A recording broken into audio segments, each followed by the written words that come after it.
وَلَقَدْ يَسَّرْنَا الْقُرْآنَ لِلذِّكْرِ فَهَلْ مِن مُّدَّكِرٍ. السلام علیکم ورحمۃ اللہ وبرکاتہ. الحمد للہ رب العالمین والصلاة والسلام علی رسولہ الکریم وعلی آلہ وصحبہ اجمعین، اما بعد. اعوذ باللہ من الشیطان الرجیم، بسم اللہ الرحمن الرحیم. سبحان الذي أسرى بعبده ليلا من المسجد الحرام إلى المسجد الأقصى الذي باركنا حوله لنريه من آياتنا إنه هو السميع البصير. حاضرین، پیغام قرآن کے سلسلے کے تحت 15واں پارہ آپ کی خدمت میں حاضر ہے، لیکن 14ویں پارے کے اندر سورہ نحل کی کچھ تفصیلات آپ کی خدمت میں رکھتے ہوئے انشاءاللہ 15ویں پارے کے اندر 2 سورے ہیں، اس سلسلے میں گفتگو کی جائے گی. اس بات کی وضاحت میں ضروری سمجھتا ہوں کہ ہر دن ہم جو یہاں آپ کے سامنے ایک پارے کے درمیان سے کچھ باتیں رکھنے کی کوشش کر رہے ہیں، صرف ہم آپ کو ہنٹس دے رہے ہیں، نکات دے رہے ہیں. اس کے باوجود بہت ساری اہم باتیں چھوٹ رہی ہیں. کہیں آپ یہ نہ سمجھیں کہ مکمل گفتگو نہیں ہو رہی ہے. میں آپ کو کیس دے رہا ہوں، آپ جائیں اور قرآن کریم کا ہر سورہ، ہر صفحہ گویا خزانہ ایک سمندر ہے، آپ اس میں غوطہ لگائیں، آپ کو اس میں جو ہے بہت ساری موتیاں ملیں گی. کیونکہ وقت بہت قلیل، بہت کم، تو اس مختصر سے وقت میں ہر آیت کریمہ کی تفصیلات یا تفصیل یا جو واقعے اور قصے ہیں، مکمل واقعہ یا قصہ بتانا یہاں مشکل ہے. میں سمجھتا ہوں کہ آپ میری ان باتوں پر توجہ دیتے ہوئے کسی بھی طرح کی چیمی گوئی سے آپ اپنے آپ کو محفوظ رکھیں گے. سورہ نحل ترتیب نزول کے اعتبار سے جو ہے 70 اس کا نمبر ہے، اور مصحف کے اعتبار سے جو ہے 16 نمبر اس کا ہے. اور نحل جو لفظ استعمال ہوا ہے جس کے معنی ہے شہد کی مکھی، یہ آیت 28 کے اندر اللہ سبحانہ و تعالی نے اس میں ذکر فرمایا ہے. اور اس کے اندر 128 آیتیں ہیں اور 16 رکوع ہیں. اور نحل جو شہد کی مکھی ہے جس کا معنی، یہ لفظ جو استعمال ہوا ہے 68 آیت نمبر 68 میں استعمال ہوا ہے. اور اس کے اندر بہت ساری باتیں ہیں، ان میں سے صرف میں چند کے نام گنا دیتا ہوں. اللہ تبارک و تعالی آیت 1 سے 18 تک توحید کا ذکر فرمایا ہے. اور دوسرے نمبر پر اللہ تبارک و تعالی رسالت کے اس بات کے لیے، رسالت کے ثبوت اور دلائل کے لیے دیگر انبیاء علیہ السلام کے واقعات کا تذکرہ کرتے ہوئے پیارے نبی علیہ السلام کو اس بات کی تسلی دی گئی ہے کہ یہ ہر دور کے اندر اس طرح کا معاملہ ہوا ہے. پھر اس کے بعد سورت کا جو نام نحل ہے، اس اعتبار سے جو ہے شہد کی مکھی کی تفصیلات موجود ہیں. شہد کے مکھی کی تفصیلات اس کے اندر موجود ہیں کہ شہد کی مکھی کو اللہ تبارک و تعالی جو دیکھنے میں ایک اللہ تبارک و تعالی کی ایک چھوٹی سی مخلوق ہے، مگر اللہ تبارک و تعالی نے اس ایک مکھی کے ذریعے کیسے کیسے فوائد رکھا ہے اور اس کے تعلق سے کیا کیا باتیں اللہ تبارک و تعالی نے اس میں ذکر فرمایا ہے. لہذا توحید، ایمان نہ لانے والوں کا ذکر اور ان کا انجام، اور اس بات کا ذکر کہ قرآن کریم منزل من اللہ، قرآن کریم منزل من اللہ ہونے کے باوجود بھی لوگ جو ہے اس کو جھٹلاتے ہیں اور یہ کہتے ہیں کہ یہ تو اساطیر الاولین، یعنی پچھلے لوگوں کی گڑی ہوئی کچھ باتیں ہیں.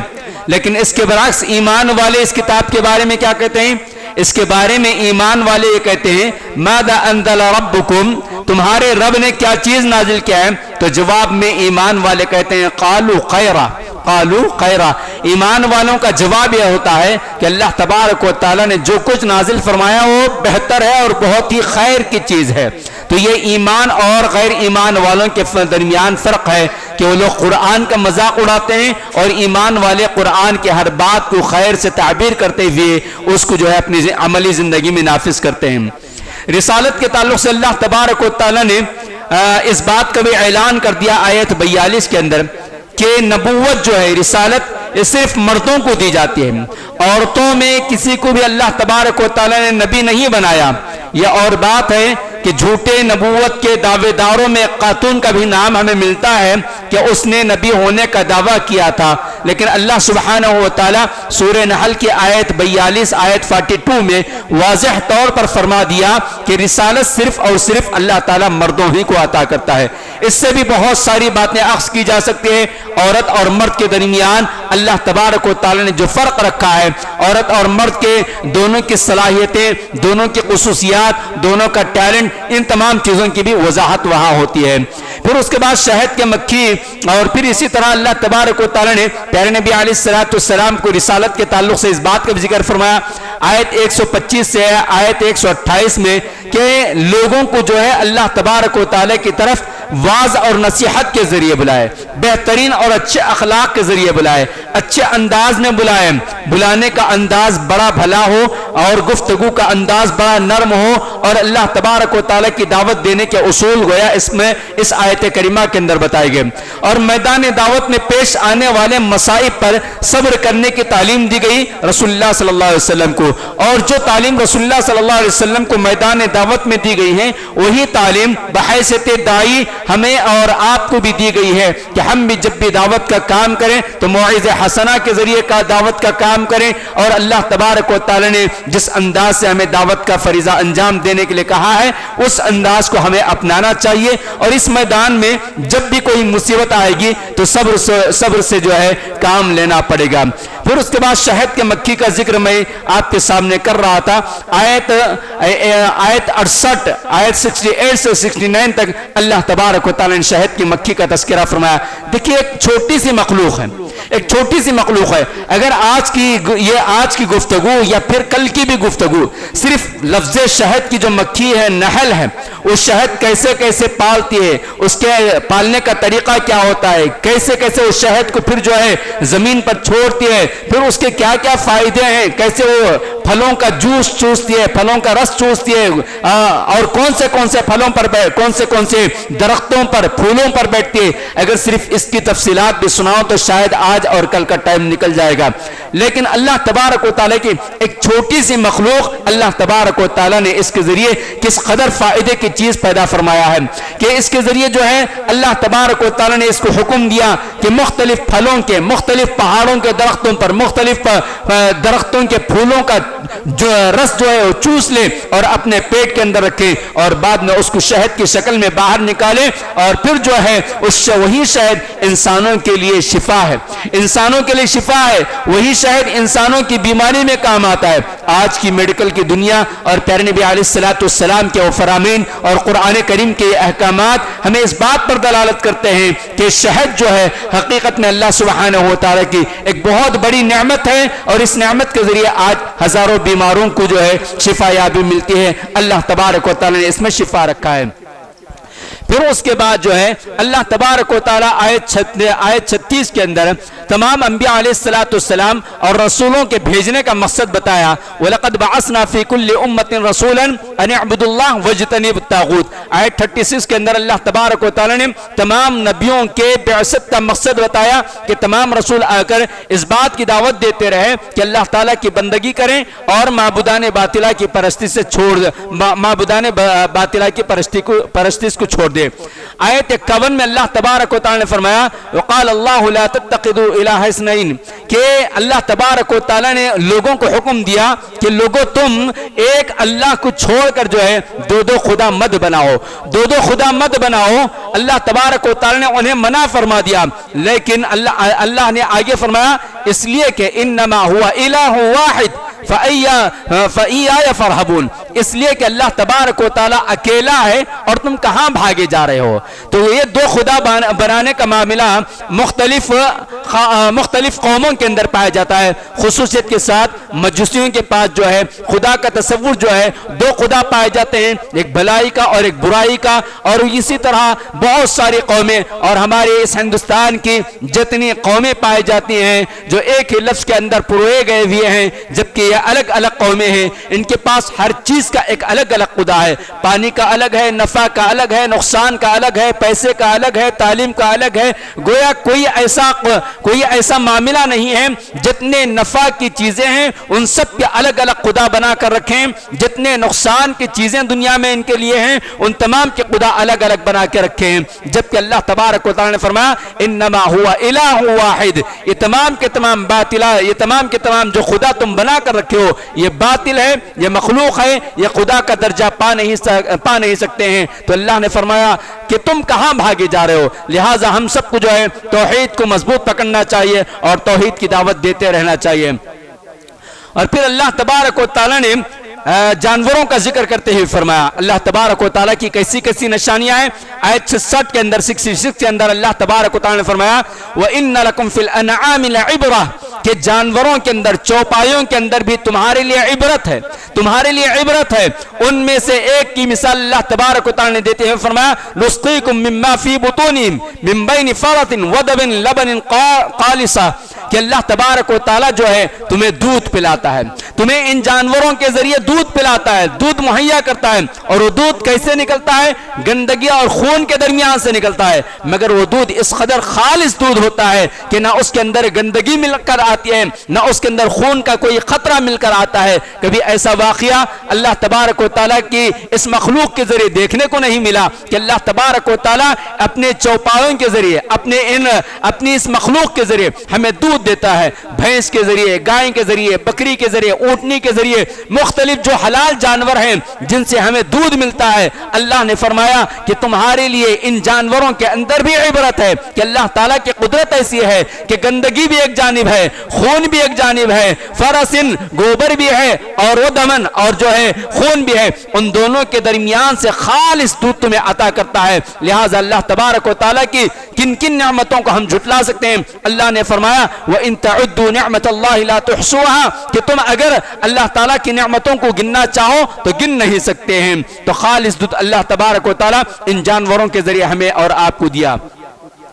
اور اسی طرح اللہ تبارک و تعالیٰ نے اپنے تعلق سے جو لوگ مشرکین عرب کہا کرتے تھے, مشرکین عرب اللہ سبحانہ و تعالیٰ کی ذات پر جو الزام لگایا کرتے تھے اس کا تذکرہ کرتے ہوئے فرمایا آیت 57 سے 60 تک کہ نعوذ باللہ وہ لوگ کیا کرتے تھے وَيَجْعَلُونَ لِلَّهِ الْبَنَاتِ وَيَجْعَلُونَ لِلَّهِ الْبَنَاتِ, وہ اللہ کے لیے بیٹیاں ہیں, بیٹیوں کو مقرر کرتے تھے.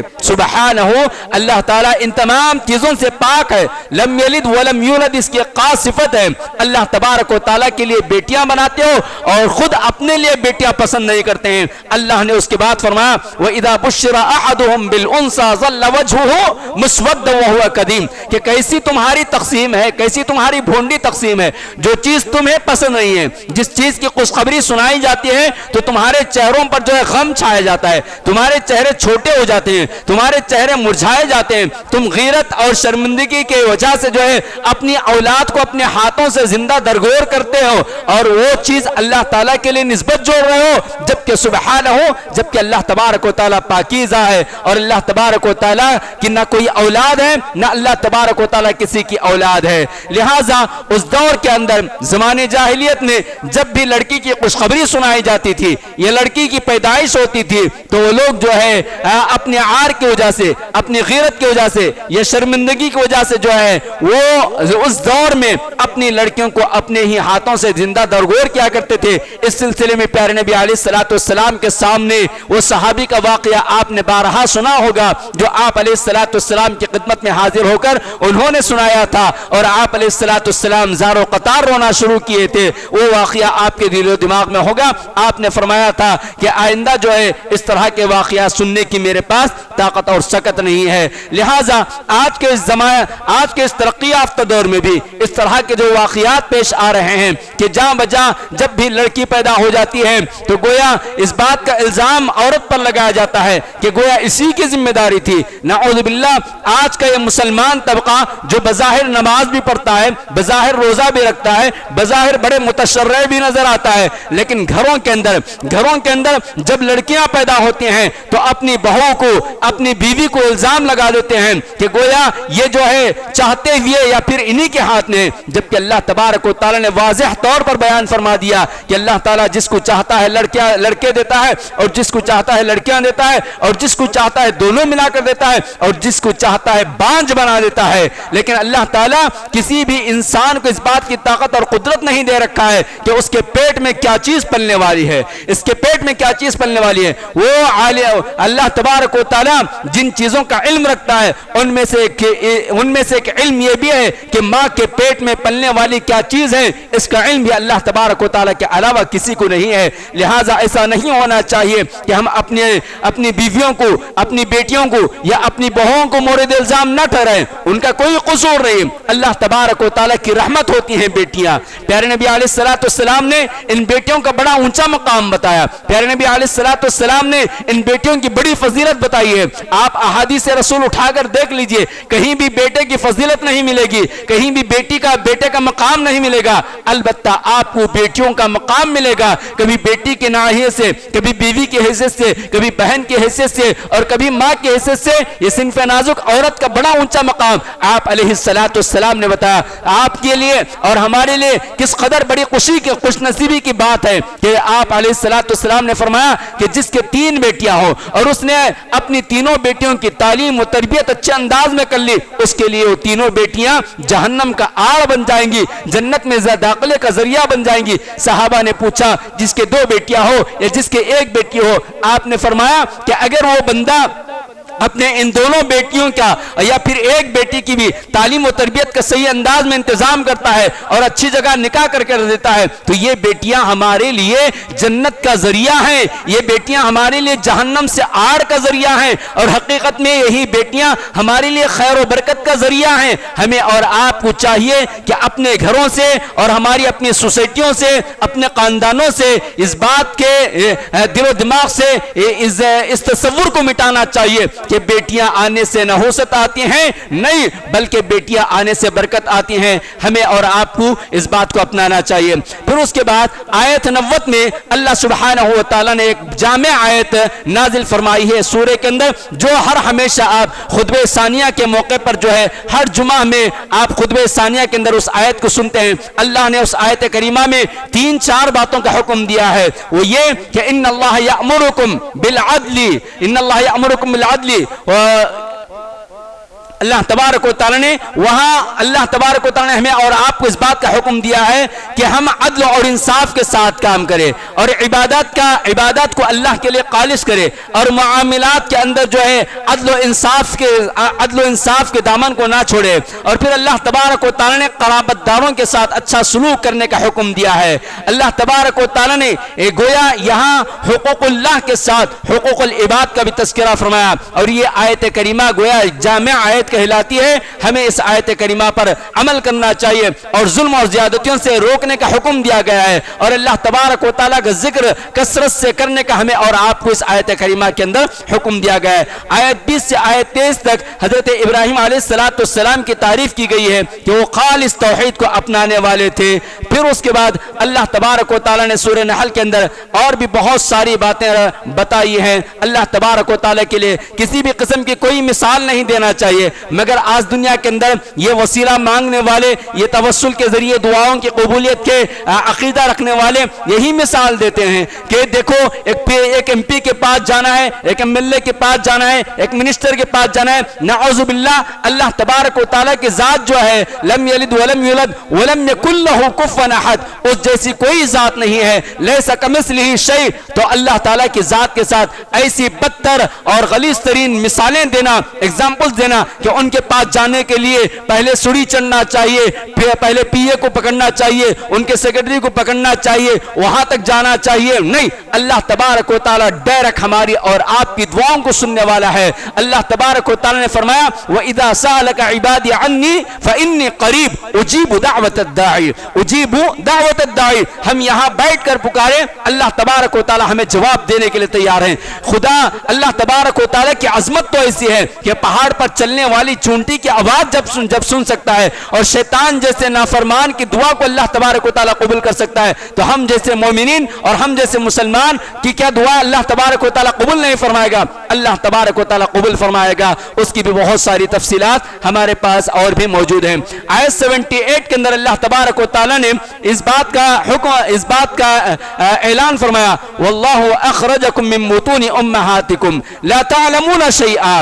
اللہ تبارک و تعالیٰ نے کہا کہ جب تم اپنے ماں کے پیٹ میں تھے تو کسی چیز کا علم نہیں تھا، ماں کے پیٹ سے کوئی بھی کسی بھی طرح کا علم حاصل کر نہیں آتا ہے، لیکن جب وہ زمین پر آ جاتا ہے تو اللہ تبارک و تعالیٰ اسے علم عطا فرماتے ہیں، اور پھر اللہ تبارک و تعالیٰ اسے سننے والا جاننے والا بنا دیتے ہیں۔ اور پھر اللہ تبارک و تعالیٰ نے اپنی قدرت کی ایک مثال دیتے ہوئے آیت 79 میں بیان فرمایا الم یروا الی الطیر مسخرات فی جو السماء ما یمسکہن الا اللہ۔ کیا تم ان پرندوں کو نہیں دیکھتے ہو جو آسمان کی اس بلندی پر جو ہے اڑ رہے ہیں، آسمان کی اس بلندی پر اڑ رہے ہیں؟ ہم اور آپ تھوڑا سا جو ہے کسی بھی گاڑی کو یا کسی بھی چیز کو اسپیڈ چلاتے ہوئے ہمارا بیلنس جو ہے کبھی بھی ڈاواڈول ہو سکتا ہے، لیکن آپ نے کبھی یہ نہیں دیکھا ہوگا کہ پرندہ اڑتا ہوا اس کا پر کچھ ہو گیا ہو یا اس کا بیلنس یہ ہو گیا ہو اور وہ نیچے گر گیا ہو، ایسا نہیں۔ اللہ نے فرمایا کہ ما یمسکہن الا اللہ، ان سب کو آسمان کے فضا میں کون تھام کر رکھتا ہے؟ اللہ تبارک و تعالیٰ ہی تھام کر رکھتا ہے۔ ان فی ذلک لآیات لقوم یؤمنون، اللہ تعالیٰ کی نشانیاں ہیں ان لوگوں کے لیے جو ایمان لے آتے ہیں، ان کے لیے یہ پرندوں کے اندر جو آسمان پر اڑتے ہیں ان کے اندر بھی یہ گویا نشانیاں موجود ہیں۔ اللہ تبارک و تعالیٰ نے آیت 89 کے اندر نبی علیہ السلام کے بارے میں فرمایا وَيَوْمَ نُبْعَثُ فِي كُلِّ أُمَّةٍ شَهِيدٍ، کہ جب اللہ تبارک و تعالیٰ قیامت کے دن ہر قوم میں سے ایک آدمی کو بطور گواہ بنا کر اٹھائے گا، اور وَجِئْنَا بِكَ شَهِيدًا عَلَىٰ هَٰؤُلَاءِ، ان تمام گواہوں پر نبی علیہ السلام کو گواہ بنا کر کھڑا کیا جائے گا۔ اور آخری بات یہ ہے من عمل صالحا من ذکر او انثى وهو مؤمن فلنحيينه حیاتا طیبہ۔ اسلام کس قدر پیاری تعلیم دیتا ہے، اسلام کس قدر حقوق انسانیت کا محافظ ہے، اسلام جو ہے کس قدر حقوق انسانیت کا اعلان کرتا ہے، چاہے وہ صنف نازک عورت ہو چاہے مرد ہو، کوئی بھی اگر نیک عمل کرتا ہے تو اس کا عمل ضائع نہیں ہوتا ہے، اس کا عمل ضائع نہیں ہوتا ہے۔ ایسا نہیں ہے کہ مسلمان نماز پڑھے تو اس کا مرد نماز پڑھے تو اس کا ثواب الگ ہے، عورت نماز پڑھے تو اس کے لیے اجر نہیں ہے، نہیں، ایسی بات نہیں ہے، بلکہ اللہ تبارک و تعالیٰ نے کہا کہ دونوں کے لیے اللہ تبارک و تعالیٰ کے پاس اجر و ثواب موجود ہے۔ وقت اس بات کی اجازت نہیں دیتا کہ میں اور بھی آپ کے سامنے تفصیلی گفتگو کروں، البتہ بنی اسرائیل کے اندر جو 15واں پارہ ہے اس کے اندر ہم بس ایک دو باتیں بتا کر میں اپنی بات کو ختم کر دیتا ہوں۔ پہلا حصہ جو ہے بنی اسرائیل، سورہ بنی اسرائیل کے اندر بنی اسرائیل سے شروع ہوتا ہے۔ 15ویں پارے کے اندر کل 185 آیتیں ہیں اور 21 رکوع پر یہ پارہ مشتمل ہے، اور 2 سورے موجود ہیں، بنی اسرائیل اور کہف۔ اور بنی اسرائیل جو سورہ ہے اس کا ایک دوسرا نام سورہ اسراء بھی ہے۔ ترتیب نزول کے اعتبار سے 50 اس کا نمبر ہے، اور ترتیب مصحف کے اعتبار سے 17 اس کا نمبر ہے، اور یہ بنی اسرائیل یعنی حضرت یعقوب علیہ السلام کی اولاد کے نام سے جانا جاتا ہے بنی اسرائیل۔ اور پھر اس کے اندر جو ہے اللہ تبارک و تعالیٰ اسراء یعنی معراج بھی ہے، اور مکہ مکرمہ سے مسجد حرم سے جو ہے مسجد اقصی کے سفر کی تفصیلات اس کے اندر موجود ہیں۔ اور پھر اس کے ساتھ ساتھ جو ہے سورہ بنی اسرائیل کی بڑی فضیلتیں ہیں۔ آپ علیہ السلام کے بارے میں حضرت عائشہ رضی اللہ تعالی عنہ روایت کرتی ہیں کان نبی صلی اللہ علیہ وسلم لا ینام حتی یقرأ الزمر و بنی اسرائیل، سنن الترمذی۔ آپ علیہ السلام کے بارے میں حضرت عائشہ رضی اللہ تعالی عنہ فرماتی ہیں کہ نبی صلی اللہ علیہ وسلم رات میں اس وقت تک نہیں سوتے تھے جب تک کہ سورہ زمر اور سورہ بنی اسرائیل نہ پڑھ لیں۔ یہ حدیث بالکل صحیح ہے اور امام ترمذی رحمۃ اللہ علیہ نے اس حدیث کو نقل فرمایا۔ اس سورہ کے ابتدا میں اللہ تبارک و تعالی نے پیارے نبی علیہ الصلوۃ والسلام کو جس نام سے یاد فرمایا وہ نام ہے عبد ہے، وہ نام عبد ہے، یعنی اللہ تبارک و تعالی نے فرمایا سبحان الذی اسری بعبدہ۔ عبدیت یہ اللہ تبارک و تعالی کو جو ہے بہت پسندیدہ لفظ ہے۔ عبدیت یعنی اللہ تبارک و تعالی کی بندگی، اللہ تعالی کی غلامی جو ہے یہ اللہ تبارک و تعالی کو پسندیدہ لفظ ہے۔ اللہ کے نبی صلی اللہ علیہ وسلم کا تذکرہ شروع فرمایا تو اللہ نے فرمایا کہ بعبدہ، اپنے بندے کو دیکھیں کس قدر اللہ تبارک و تعالی کی محبت اپنے نبی پیارے نبی محمد صلی اللہ علیہ وسلم کے ساتھ جڑی ہوئی ملتی ہے۔ مگر مسلمانوں کا ایک بڑا طبقہ جو ہے نبی صلی اللہ علیہ وسلم کو بشر ماننے سے انکار کرتا ہے، نور کہتا ہے، فلاں اور اس سلسلے میں بھی بہت ساری باتیں موجود ہیں۔ فلسطین جو ہے ایک تاریخی مقام ہے۔ اللہ تبارک و تعالی نے فلسطین کے بارے میں کہا کہ ہم نے اس کے اطراف میں برکتیں نازل فرمائے ہیں، بہت سارے انبیاء کا مسکن ہے، بہت سارے نبیوں کو اللہ تبارک و تعالی نے وہاں بھیجا، اور معراج کی شروعات بھی اللہ تبارک و تعالی نے وہیں سے فرمائی، اور مسجد اقصی وہیں پر ہے۔ مسجد اقصی مسلمانوں کا قبیلہ اول رہا ہے، وہاں آپ علیہ الصلوۃ والسلام تمام انبیاء علیہ الصلوۃ والسلام کی امامت فرمائے، اور وہیں سے اللہ تبارک و تعالی کے پاس معراج پر تشریف لے گئے۔ واقعی معراج کا جو پیغام ملتا ہے ہمیں وہی کہ نمازوں کی پابندی کرنا چاہیے، جہنم کے جتنے راہیں ہیں ان راہوں سے بچنا چاہیے، جنت کے جتنے راستے ہیں ان راستوں کو اپنانا چاہیے۔ معراج کا پیغام بھی بڑا عجیب پیغام ہے، اور اللہ تبارک و تعالی نے آگے فرمایا ان احسنتم احسنتم لانفسکم، اگر تم بھلائی کرتے ہو تو اپنے لیے کرتے ہو، اگر آپ بھلائی نہ کرتے ہو تو اس کا نقصان تمہیں ہی ہوگا۔ اور قیامت کے دن کہا جائے گا اقرأ کتابک کفی بنفسک اليوم علیک حسیبا، کہ قیامت کے دن ہمارے نام اعمال ہمارے ہاتھ میں دیے جائیں گے، کہا جائے گا پڑھ لو، اور پھر جو ہے ہم خود اپنے آپ کا فیصلہ کر سکتے ہیں۔ اور اللہ تبارک و تعالی نے انسان کو ہمیشہ آخرت کے تصور کے ساتھ جینے کے لیے حکم دیتے ہیں، فرمایا وَكُلَّ إِنسَانٍ أَلْزَمْنَاهُ طَائِرَةً فِي عُنُقِهِ، کہ انسان کے گلے کے اندر، انسان کے گردن کے اندر جو ہے اللہ تبارک و تعالی ایک ایسا سسٹم رکھ دیے ہیں کہ ہر چیز وہاں ریکارڈ کی جاتی ہے، اور قیامت کے دن جو ہے اس کو نکال کر دیا جاتا ہے۔ پھر اس کے بعد جو اہم ترین بات ہے اللہ تبارک و تعالی نے فرمایا وَقَضَىٰ رَبُّكَ أَلَّا تَعْبُدُوا إِلَّا إِيَّاهُ وَبِالْوَالِدَيْنِ إِحْسَانًا، جہاں اللہ تبارک و تعالی اپنی توحید کا تذکرہ فرمایا، اپنے توحید کا اعلان فرمایا، اس کے فوری بعد حقوق العباد کا تذکرہ فرمایا، اور حقوق العباد میں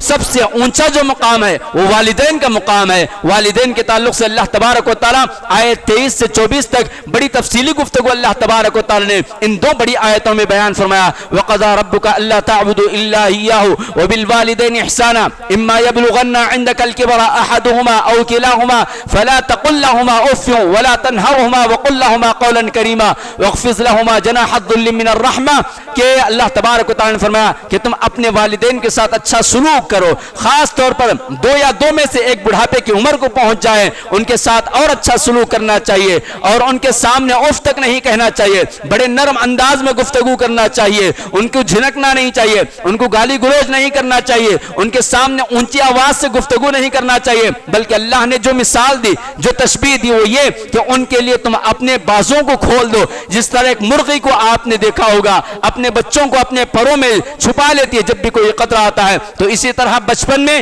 ہماری مائیں ہمیں اپنے گود کے اندر، ہمیں اپنے دامن کے اندر سمیٹ لیتے ہیں، ہر قسم کے خطرے سے ہمیں حفاظت کرتے ہیں۔ اسی طرح جب یہ ہماری مائیں، جب ہمارے باپ بوڑھے ہو جاتے ہیں تو ان کے لیے بھی ہمارے بازو نرم ہو جانا چاہیے، اور ان کے لیے بھی وہی رویہ ہونا چاہیے جو بچپن میں ہمارے ساتھ تھا۔ اللہ تبارک و تعالی نے پیاری دعا سکھائی وَقُلْ رَبِّ ارْحَمْهُمَا كَمَا رَبَّيَانِي صَغِيرًا، یہ دعائیں ہمیں اپنے بچوں کو سکھانا چاہیے تاکہ بچے جب ہمارے حق میں دعا کریں گے ہمارے لیے بھلا ہوگا۔ بہرحال بہت ساری باتیں سورہ بنی اسرائیل کے اندر بھی ہیں۔ سورہ کہف کے اندر 4 واقعات ہیں، اصحاب کہف کا واقعہ ہے، چند نوجوانوں کا واقعہ ہے، حضرت موسیٰ اور حضرت خضر علیہ السلام کا واقعہ ہے، ذوالکفل کا واقعہ ہے، اور ایک مالدار اور غریبوں کا واقعہ ہے جس نے اپنے مال پر، اپنی دولت پر گھمنڈ کیا تو غریب لوگوں نے کہا کہ اس میں سے ہمارا بھی حق ہے تو دے دے، تو اس نے کہا کہ یہ میں اپنے علم اور اپنی صلاحیت اور اپنے ٹیلنٹ کے بلبوتے پر کمایا ہوں، تو اللہ تبارک و تعالی نے اس کو اس کے خزانوں سمیت زمین کے اندر دھسا دیا۔ لہٰذا ان 4 واقعات سے جو پیغام ملتا ہے وہ وہ یہ کہ ہم سب کو جو ہے ایمان اور توحید کی حفاظت کے لیے ہر طرح کی قربانیاں پیش کرنا چاہیے، جیسے اصحاب کہف کے نوجوانوں نے پیش کیا۔ 300 سال 309 دن تک اللہ تبارک و تعالی نے انہیں غار کے اندر سلا دیا اور پھر بعد میں انہیں جگہ دیا۔ تو ایمان اور توحید خالص کے لیے ان کی قربانیاں پیش ہے۔ ایمان اور توحید کے لیے اگر ہم قربانیاں پیش کرتے ہیں تو ہمارے ساتھ اللہ تعالیٰ کی ہر طرح کی مخلوق ساتھ دیتی ہے، جیسا کہ اصحاب کہف کے ساتھ کتے نے ساتھ دیا۔ پھر اس کے بعد حضرت موسیٰ اور حضرت خضر کے واقعے سے ملتا ہے کہ ہمیشہ ہمیں علم حاصل کرنا چاہیے، اور علم حاصل کرنے کے لیے صبر ہونا چاہیے، آداب ہونا چاہیے، استاذ کا ادب اور احترام ہونا چاہیے، اور بیکار کے سوالات نہیں کرنا چاہیے، بار بار سوالات نہیں کرنا چاہیے۔ حضرت موسیٰ علیہ السلام اور خضر علیہ السلام کے واقعے سے بات ملتی ہے۔ اور اسی طرح ذوالکفل کا جو واقعہ ہے کہ ذوالکفل اور یاجوج ماجوج کا جو واقعہ ہے، اس سے بھی یہ بات معلوم ہوتی ہے کہ فتنہ اور فساد نہیں پھیلانا چاہیے۔ جہاں فتنہ اور فساد ہو رہا ہے وہاں فتنہ اور فساد کو ختم کرنے کی کوشش کرنا چاہیے، اور اللہ تعالیٰ نے اگر دولت دیا ہے تو یہ دولت اللہ کی ہے، اللہ کے بندوں میں تقسیم کرنا چاہیے۔ اللہ سبحانہ و تعالیٰ ہم سب کو جو ہے اپنے حفظ و امان میں رکھے۔ اللہ تبارک و تعالیٰ ہر آیت پر غور کرنے، ہر قصے پر غور کرنے اور اس سے حاصل ہونے والے اسباق کو اپنی عملی زندگی میں نافذ کرنے کی توفیق عطا فرمائے۔ اللہ تبارک و تعالیٰ قرآن سے حقیقی محبت کرنے والا بنا دے۔ اللہ تبارک و تعالیٰ ہمیں قرآن کو پڑھنے والا، سمجھنے والا، غور فکر کرنے والا اور عمل کرنے والا بنا دے۔ قرآن کی دعوت دوسروں تک پہنچانے والا بنا دے۔ اے اللہ، آپ کی کتاب سے ہماری زندگیوں کو منور فرما دیجئے، ہمارے دلوں کو بہار عطا فرمائیے، ہماری زندگیوں سے غم اور حزن و ملال کا خاتمہ فرما دیجئے۔ اللہ، آپ کے کلام مجید سے ہمیشہ ہمیشہ ہمارے رشتے کو مضبوط فرما دیجئے۔ اللہ، ایسی محبت فرما دیجئے اللہ، جیسے آج کے اس دور میں اللہ ہم سے موبائل نہیں چھوٹ پا رہا ہے، اللہ پیسہ نہیں چھوٹ پا رہا ہے، ہمارے اپنے عہدے نہیں چھوٹ پا رہے ہیں، اللہ اس سے کہیں زیادہ اللہ آپ کے کلام سے، آپ کے قرآن سے، آپ کی کتاب سے ہمارے رشتوں کو جوڑ دیجئے۔ اللہ، صبح شام اٹھتے چلتے پھرتے آپ کے کلام کا پڑھنے والا، سمجھنے والا، عمل کرنے والا بنا دیجئے۔ اللہ، ہمارے والدین جو ہم میں زندہ ہیں اللہ ان کی خدمت کرنے والا ہمیں بنا دیجئے۔ اللہ، ہمارے والدین میں سے 2 یا 1 اگر انتقال کر گئے اللہ ان کی مغفرت فرمائیے۔ اللہ، کروٹ ان کی مغفرت فرمائیے، جنت الفردوس میں اونچا اور اعلیٰ مقام عطا فرمائیے۔ اللہ، ہمیں اپنے والدین کے ساتھ اچھا سلوک کرنے والا بنا دیجئے۔ اللہ، ہمیں ساری زندگی کے آخری لمحے تک آپ کی توحید خالص پر قائم اور دائم رہنے کی توفیق اور آپ کی ہدایت عطا فرمائیے۔ اللہ، زندگی کے کسی بھی موڑ میں اللہ توحید اور ایمان سے ہمیں دور نہ فرمائیے۔ اللہ، خالص توحید کو اپنانے والا اور توحید کے لیے اصحاب کہف کی جیسے قربانیاں دینے والا بنا دیجئے۔ اللہ، ہمیشہ علم کی تلاش میں رہنے والا بنا دیجئے۔ اللہ، جیسا حضرت موسیٰ علیہ السلام نے علم حاصل کیا اللہ اس طرح ہمیں بھی علم حاصل کرنے والا بنا دیجئے۔ اللہ، وقت کا نبی ہونے کے باوجود بھی آپ کے حکم کے مطابق جا کر انہوں نے علم حاصل کیے تھے۔ اللہ، ہمیشہ ہمیں طالب علم رہ کر زندگی گزارنے کی توفیق عطا فرمائیے۔ اللہ، مال و دولت پر، اپنی صلاحیت پر، اپنے ٹیلنٹ پر اللہ غرور اور تکبر سے ہماری حفاظت فرما لیجئے۔ اللہ، ہمیں صحیح معنوں میں دین و ایمان کی خدمت کرنے والا بنا دیجئے۔ اللہ، ہماری نمازوں کو قبول فرما لیجئے، ہمارے روزوں کو قبول فرمائیے، ہمارے نوافل کو قبول فرمائیے، ہمارے فرائض کو قبول فرمائیے، ہمارے اٹھنے بیٹھنے جاگنے سونے پینے کو قبول فرمائیے۔ اللہ، ہماری مائیں اور بہنیں رات کی نیند قربان کر کے جو سحری کا انتظام کر رہے ہیں اللہ ان کی اس قربانیوں کو قبول فرما کر اللہ ان کی جائز خواہشات کو پورا فرما دیجئے۔ اللہ، افطار کے موقع پر ہمارے لیے جو ہر طرح کی سہولتیں مہیا کر رہے ہیں اللہ انہیں نیک بنا دیجئے۔ اللہ، اس کا بہتر سے بہتر بدلہ عطا فرمائیے۔ اللہ، ہندوستان کے اندر جو آئے دن ظلم اور زیادتیاں ہو رہی ہیں اللہ ہم آپ کے دربار میں دست بدعا ہیں اللہ، بھیک مانگتے ہیں اللہ، ظالم حد سے زیادہ آگے بڑھ چکا ہے اللہ، دلی کے اس علاقے میں اللہ جہاں افطار کے موقع پر ظالموں نے ظلم کیا اللہ، ظلم سے روکنے پر بھی اللہ ان کے گھروں کو توڑا جا رہا ہے، جلایا جا رہا ہے اللہ، ان کے گھروں سے ہٹ کر اللہ اب آپ کے گھروں کے اوپر بھی جو یہ لوگ ناپاک حملے کرتے ہوئے اللہ آپ کے گھروں کے دروازے بھی توڑنے کی ناکام کوششیں کر رہے ہیں اللہ، آپ ان کے ظلم میں انہی کو ختم فرما دیجئے اللہ، آپ ظلم کو کبھی برداشت نہیں فرماتے ہیں اللہ، ظلم بہت ہو رہا ہے اللہ، اس ظلم کا خاتمہ فرما دیجئے اللہ، سارے ہندوستان میں امن و سلامتی عطا فرما دیجئے، امن و آشتی عطا فرما دیجئے اللہ، ان تک پہنچ کر اسلام کی ایمان کی دعوت پہنچانے کی ہمیں توفیق عطا فرمائیے آمین۔ بارک اللہ لنا ولکم فی القرآن العظیم ونفعنا وإیاکم بالآیات والذکر الحکیم انہ تعالی جواب ملک الرؤوف الرحیم ورب